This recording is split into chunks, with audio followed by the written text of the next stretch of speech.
Hello and welcome to Aaron Tawny's latest investment and financial planning video. A different format for us today, but we're hoping this works well. For those of you that have watched the previous financial planning videos, you'll notice we're joined by a familiar face, and that's James Hall, Portfolio Director with Cazenove.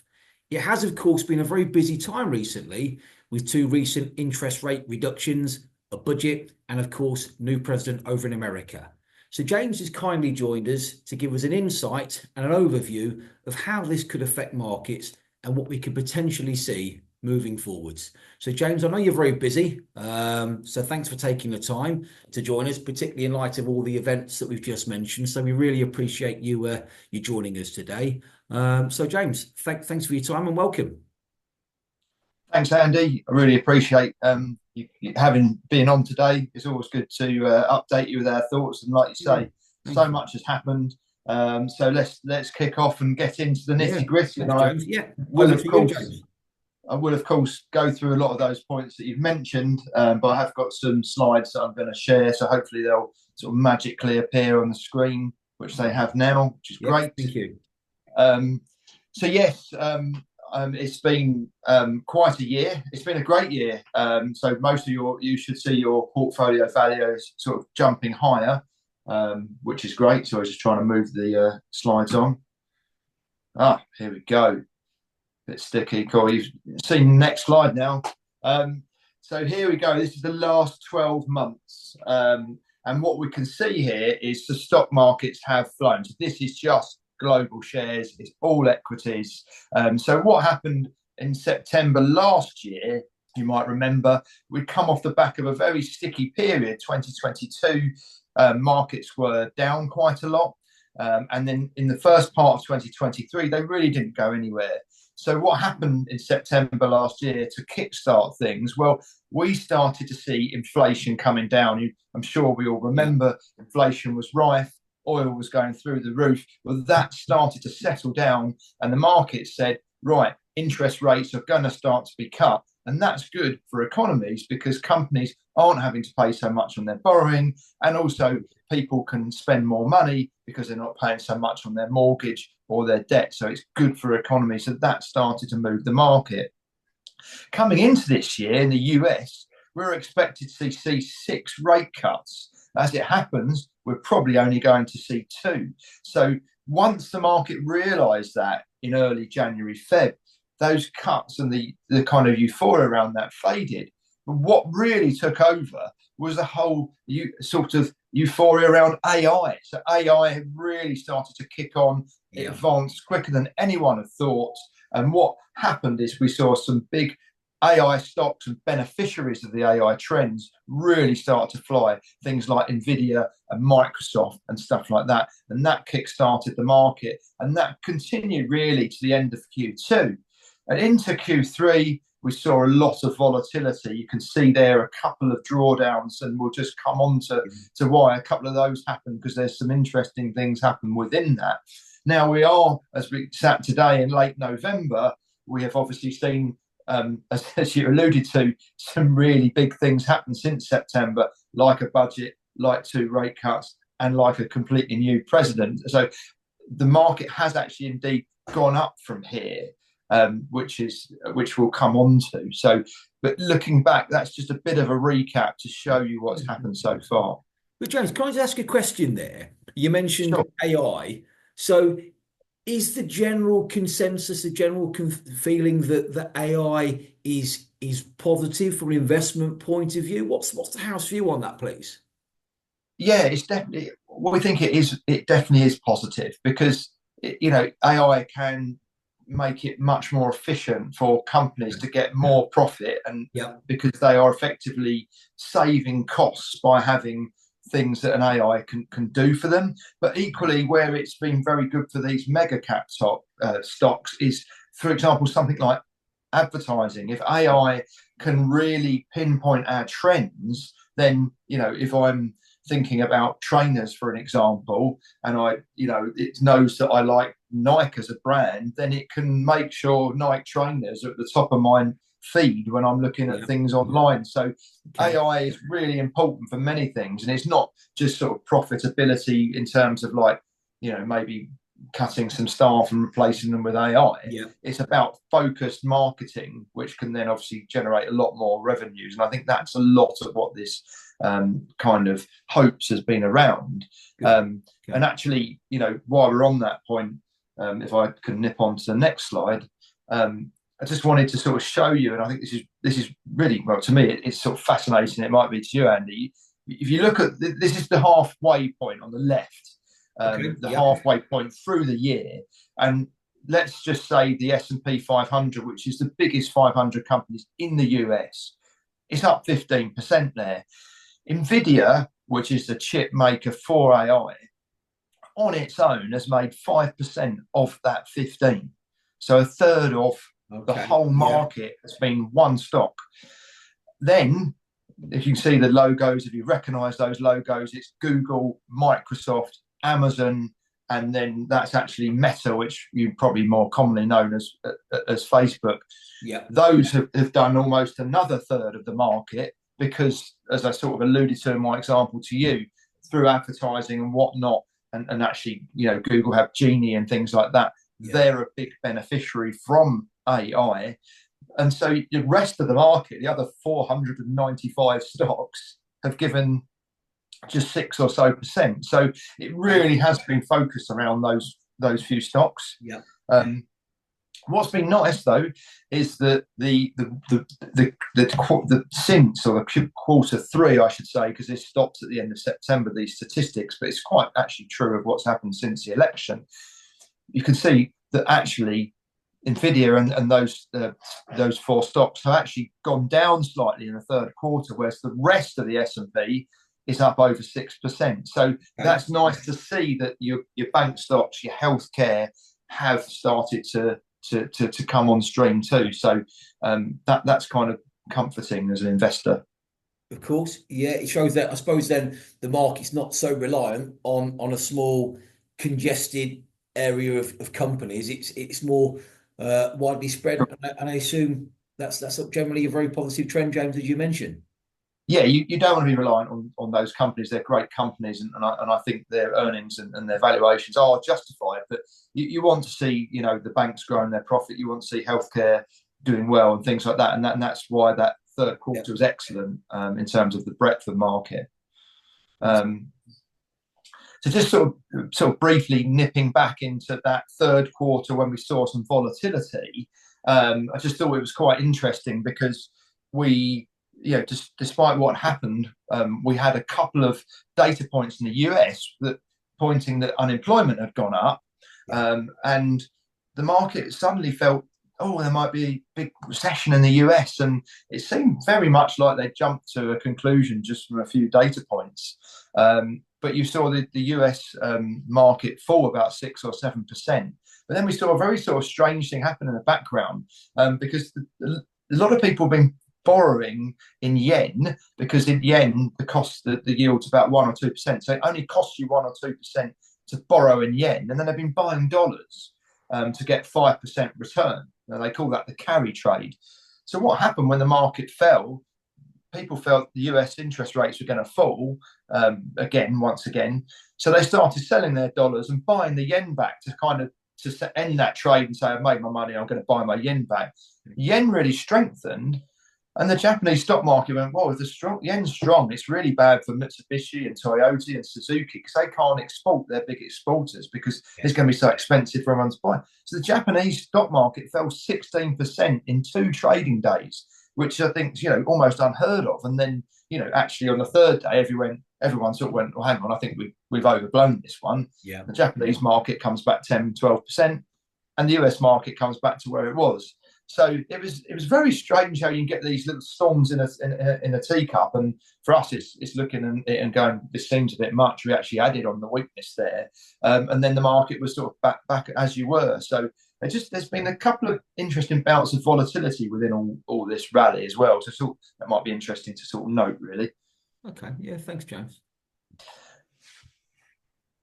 So obviously, the other big things, I'll mention the budget because you mentioned that. Now, obviously, the budget will mean that planning obviously your bread and butter stuff will have to be discussed a lot more as some of the changes they've made there. But in terms of the stock market, the budget had very little impact, I would say. Sterling has been pretty weak, actually. It got to 133 against the dollar, and it's now at about 125 today. But that's more because Mr. Trump got in, and he is going to probably be inflationary. And inflation means that interest rates will probably stay higher. And so, therefore, the dollar's really strengthened. So I wouldn't say that's a factor of the market saying we don't like this budget. But away from that, budget-wise, there was very little to speak of. Some of the smaller companies in the UK had a small rally, 5 or 6%, because they were worried that the tax on AIM shares was going to be abolished, the 40% tax break you get. It was, in fact, cut to 20, which was kind of like better than their worst case Armageddon scenario, sort of a bit of rally. But that was really it. So in terms of the two rate cuts you mentioned, they were expected, and I'll talk about rates in a minute, if I may, Andy. But the election was, well, I found it really fascinating. It was such a close run thing. But actually, going into the day, the market really felt that Harris would probably edge it. But Trump came and he conquered. He got the sweep, as they like to call it. So he's got the House, he's got the Senate, he's got the mandate to do what he wants. Could be scary words in retrospect, but the market likes that. He's a man that will cut corporate taxes. He will put tariffs on. So for the domestically focused US stocks, it's really, really good news for them. And we've seen them move. And it's been great news for his good friend Elon Musk's firm Tesla, which is up about 30%. Sorry, just interrupt. So generally then, Trump getting in is viewed from a positive perspective, from a financial point of view, from a market point of view. Is that fair to say? Definitely. It's definitely a better backdrop. I think the slight caveats that are, obviously Chinese equities, which have really struggled for a few years now, that's not going to get better because tariffs are going to be so high. Probably not brilliant for UK and Europe if we were going to export to the US. But worse for those areas. And because he is putting tariffs on, and that is likely to be inflationary. So inflation is expected to come up a bit. You can, if you look at this forecast here, you can see the pink line is inflation if Trump gets in versus Harris. So Harris is meant to flat line, but the Trump's has inflation going higher. So that's key, because inflation's okay, but you don't want it to go too hip, because then the cost of borrowing goes up, and as we said at the start, that's not so good for the economy. So we need to keep an eye on that. But for now, it's a good thing. The other one thing to say, which I think is critical for us all, is how does his foreign policy play out? Because in his first term he was a lot of bluster, but he didn't actually intervene with everything, and it kind of went okay. If that's how he is second term, that's great. If he starts meddling or what have you, then obviously we've got to think about everything. So that's the one thing that we have to look for. Yeah, thanks, James. So just to that was just talking about equities as a whole. It's been fascinating. It's been really good. It's quite a busy slide. I would look at the blue bars, which is basically what things have done over the year to date. Remember, this is to the end of September, so equities have got better. But I think the points to note here is the middle bars, which say UK government debt and UK inflation-linked government debt, is effectively what I would call bonds, government bonds. And you can see that it's been yes, they've made money, 1% and 3.7%, but bonds have struggled this year. And in your multi-asset portfolios, the growth's really been led by equity. The bonds hasn't done a lot at all. Gold, however, is actually up 30-something% now year to date, which is pretty phenomenal. And really, I think that's a factor of China have been buying gold. I think a lot of countries, America included, have got loads of debt, And if you don't want to own a currency that's tied to a country, gold's a nice thing to own because it's sort of independent. And I think that narrative plays into Bitcoin as well, which is something we really don't own. But I think that's why that's come into favour. Of course, Trump and Musk are pretty keen on it too, which has played into that. But gold has been really good this year, so that's sort of nice to see, and we will continue to hold that. And commodities have been lower. So oil has really come down. In spite of the war in the Middle East, it's really come down because there's so much supply of oil out there. It's kept the price down. I mean, they don't seem to always pass that on at the pump, but it really has come down. No. So that's how everything else has been. James, can I ask you a question then? Just going back to sort of UK government debt and sort of bonds in that sense. What's the reasoning or some sound bites, please, if you would, about the sort of growth over the last year then? Is it an expectation around interest rates? Is that having a bit of a bearing, do you think? Yeah, absolutely. And I'll just flick over the slide because it kind of gives you sort of plays into that question that you asked. But yeah, interest rates, like I said, have really been fluctuating, and you probably see it in the mortgage market too, Andy. 1 minute, they seem to be back under 4, looking out a few years, and then they're back above 4. Yeah. Because obviously, inflation's really the key thing here, and inflation is under control. But obviously, with Trump coming along in the US, they think inflation's now going to be a bit higher. I think potentially with the UK budget, they think inflation could continue to be there. So what we've seen is you can see these sort of the dotted lines here of where we think things are going to go. So really, they're all in a way similar, but the UK on the far right is the one we're probably most interested in. Of course. The market thinks that the UK will end up at about 3.75% at the end of 25, early 26. Our analysts think it will be higher than that. We think 4.25%. So rates are going to stay a lot higher than certainly thought at the start of the year. Yeah. So that is one thing that has certainly changed this year. So I think you will be getting a bit of yield on your cash, but you will be paying more on the mortgage, I think, is the bottom line at the moment. Well, I think that's an interesting point, James. I remember speaking to you earlier on this week, and you mentioned mortgage lending there. And just a really quick point, we have actually seen a lot of lenders put their fixed rates up since the recent reduction in the Bank of England base rate. And speaking to a lot of lenders, the general feeling is, or the consensus is, the swaps rate have gone up. Now, the swaps rate, of course, is the rate that the banks tend to borrow from each other. And if we talk to mortgage lenders, the feeling is exactly what you said there. Rates may stay at a slightly higher level for longer, or not come down as aggressively as perhaps indicated a few weeks ago. So, yeah, really interesting point, James. Thank you. Yeah, no, you're absolutely right. Yeah.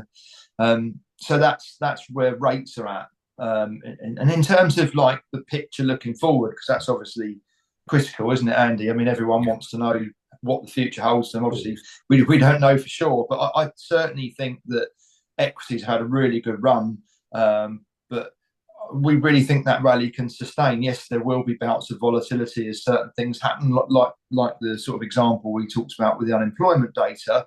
But actually, equities with the elections passed, that's an uncertainty solved. You've got Trump there; he's probably going to be good for equities. The US companies look good. Yes, some valuations are on the higher side, but they're really good companies. They haven't got a lot of debt. They've got lots of cash. And, if we're seeing those names like domestic US focused stocks, like banks, like healthcare, really starting to rally. The valuations there are quite cheap. So, I mean, we're definitely positive on equities. I'd slightly caveat that by saying, the US definitely needs to be the focus. I don't think UK or Europe look that great. China definitely looks cheap, but it's going to be a difficult area with the tariffs. And Japan actually looks pretty good, but I'm talking probably more about US equities than anything there.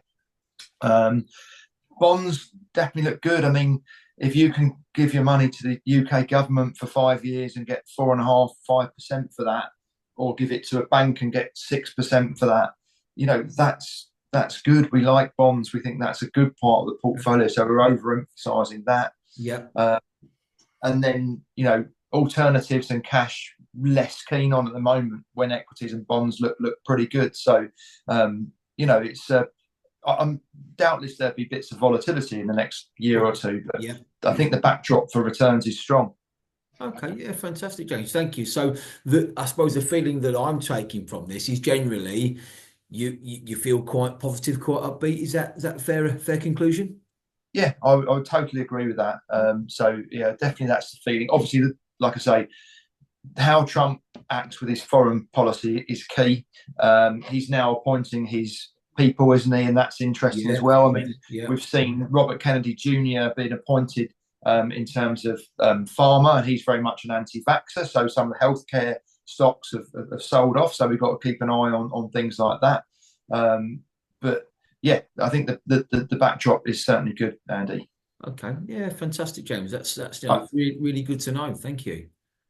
I'm just going to sign off by showing everyone our lovely compliance disclaimer slides, because I would probably be shot at dawn if I don't do that. And I'm sure you're all going to enjoy the words on those.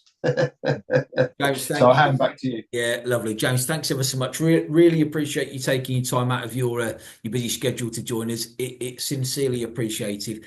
And as ever, we hope that all of you have found this interesting, insightful. If you have any questions, please feel free to contact us in the normal way. Anything that James has raised, anything that has come to light throughout this discussion, if there's anything at all you want to speak about, please contact us. Please contact one of the team, standing by to help in any way that we can. Thank you all for your attention. And we look forward to catching up with you at the next planning video. Thank you all for your time. And thank you again, James. Thank you. Cheers, Andy. Thanks.